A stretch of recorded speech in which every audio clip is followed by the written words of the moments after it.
नमस्कार साथियों, स्वागत है आपका दृष्टि आईएएस के इन फोकस प्रोग्राम में। मेरा नाम है मनीष।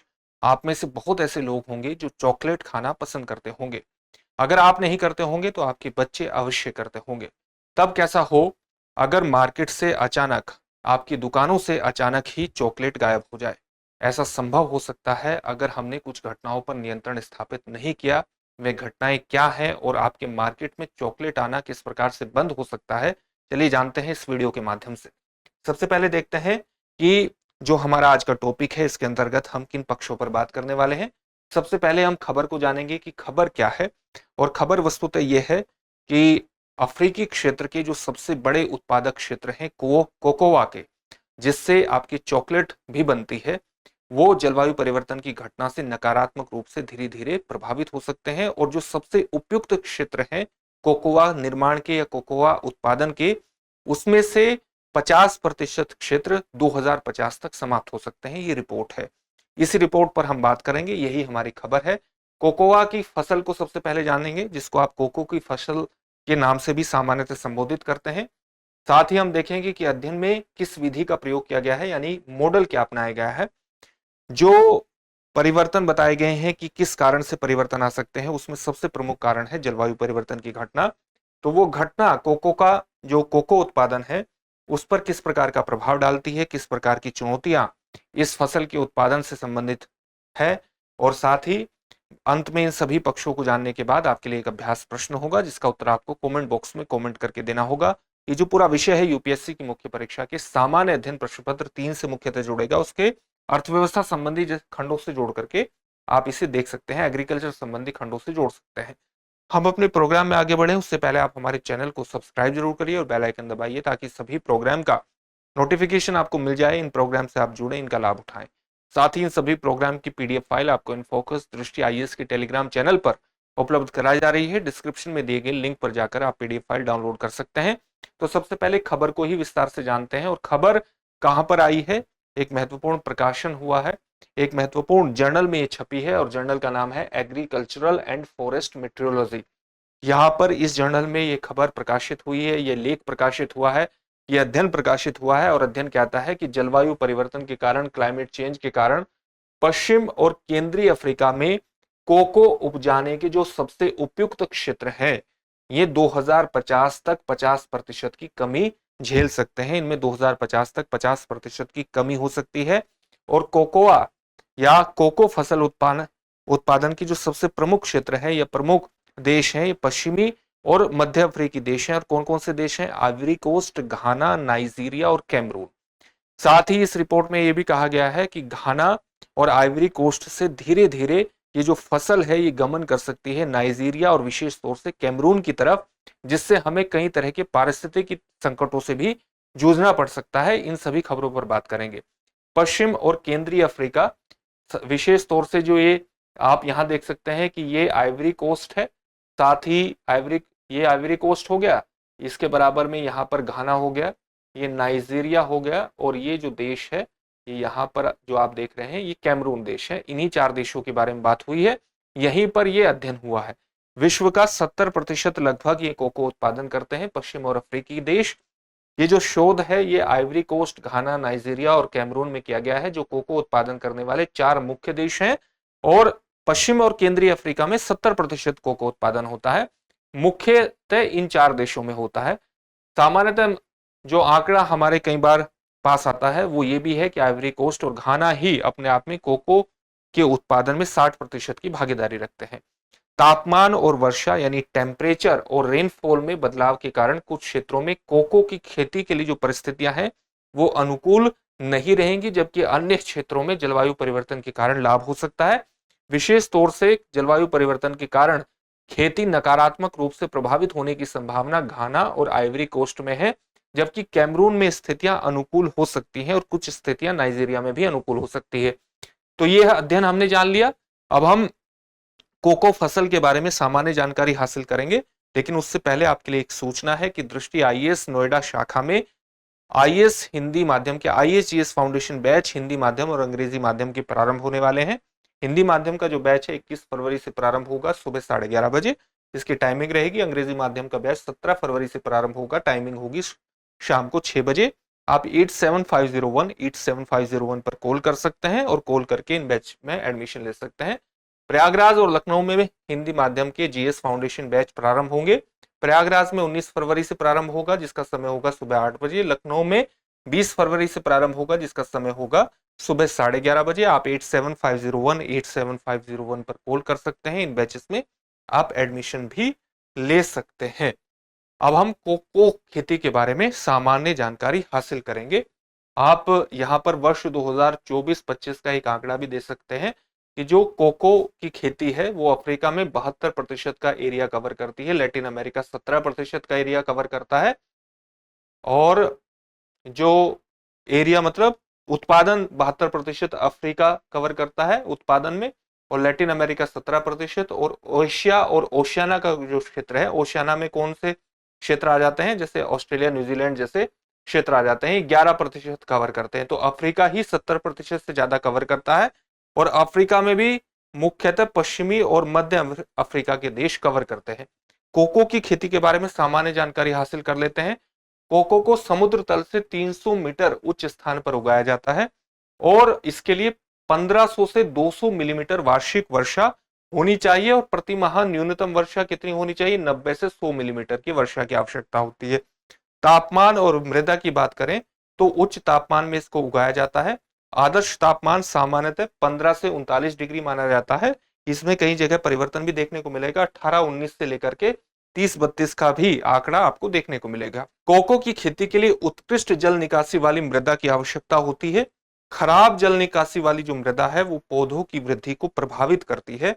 कोको की खेती का जो अधिकांश होता है वो किस तरह की मिट्टी में होता है, चिकनी दोमट और बलुई दोमट मृदा वाले मिट्टी में ये होती है कोको की फसल।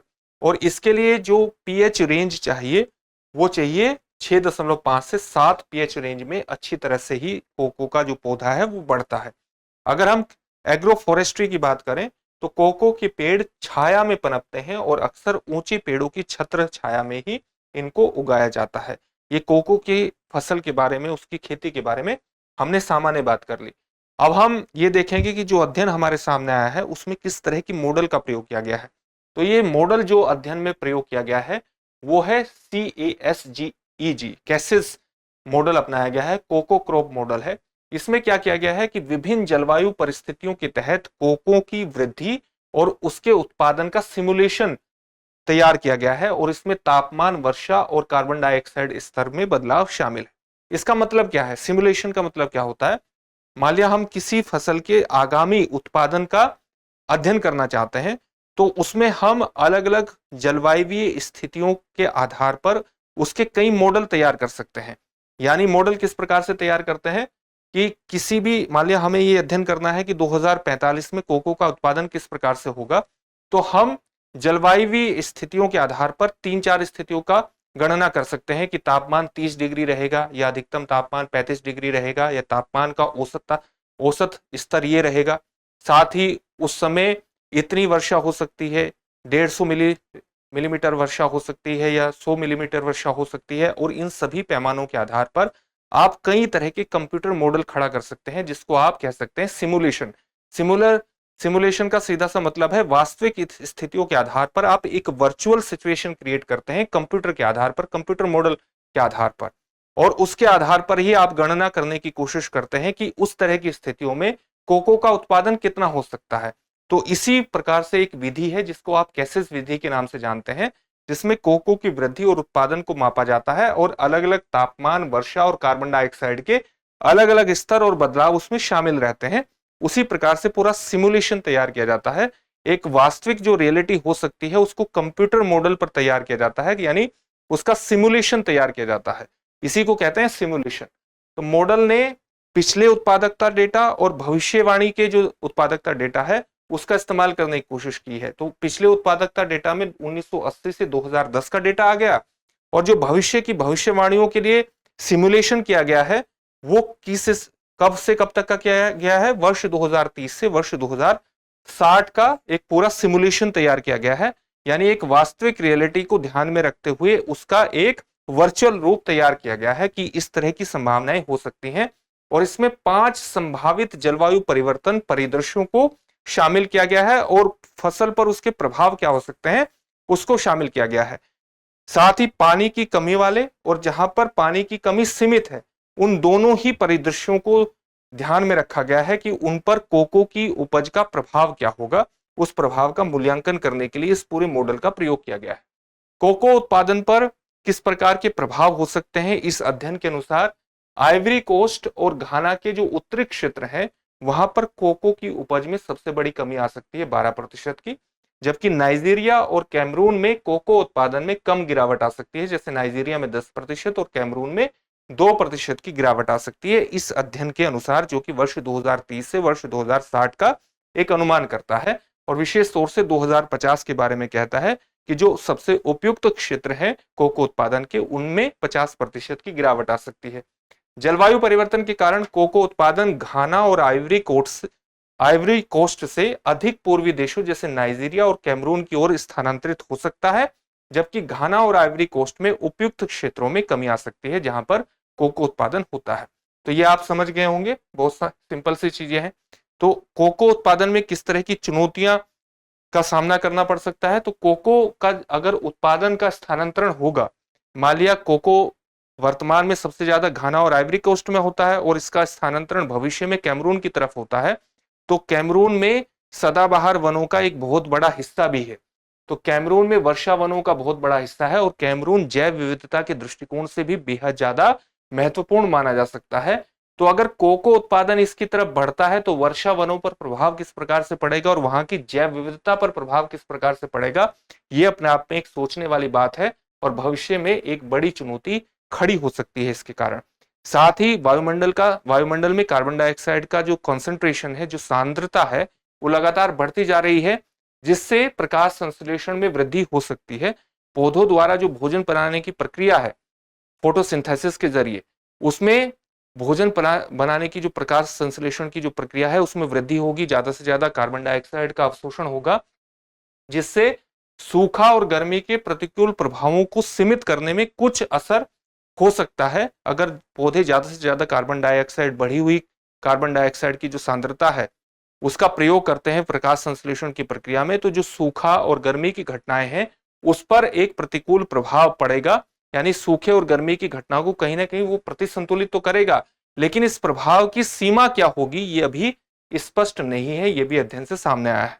जलवायु परिवर्तन के दीर्घकालिक प्रभाव यानी लंबे समय में जो उसके प्रभाव होंगे उसको समझने के लिए, साथ ही कोको फसल की फिजियोलॉजी, या आप फिजियोलॉजी को आप शरीर क्रिया विज्ञान के रूप में परिभाषित करते हैं, तो कोको फसल की जितनी भी विशिष्ट चीजें हैं उसको आप फिजियोलॉजी के रूप में परिभाषित कर सकते हैं। साथ ही कीटों, अलग अलग प्रकार के डिजीज, रोगों और कृषि अनुकूलन पर प्रभाव को बेहतर ढंग से समझने के लिए जरूरी है कि हम इस अध्ययन को और आगे बढ़ाएं और इसके प्रभाव को समझने के लिए और ज्यादा अध्ययन करें और भविष्य की एक रणनीति को भी सुनिश्चित करें, अलग अलग स्टेक होल्डर्स को शामिल करके, चाहे वो एनजीओ हो, चाहे सरकार हो, चाहे यूनिवर्सिटीज हो और चाहे रिसर्च संस्थाएं हो। अब इससे संबंधित एक प्रश्न देख लेते हैं। प्रश्न क्या है, कोको की खेती के लिए आदर्श मृदा प्रकार कौन सा है?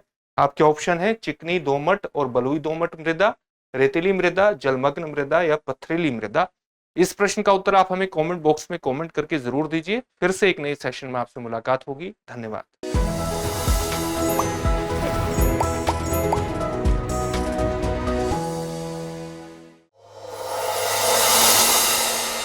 डियर व्यूअर्स, अपने एग्जाम की तैयारी को और बेहतर करने के लिए हमारे चैनल को लाइक, शेयर और सब्सक्राइब करना न भूलें।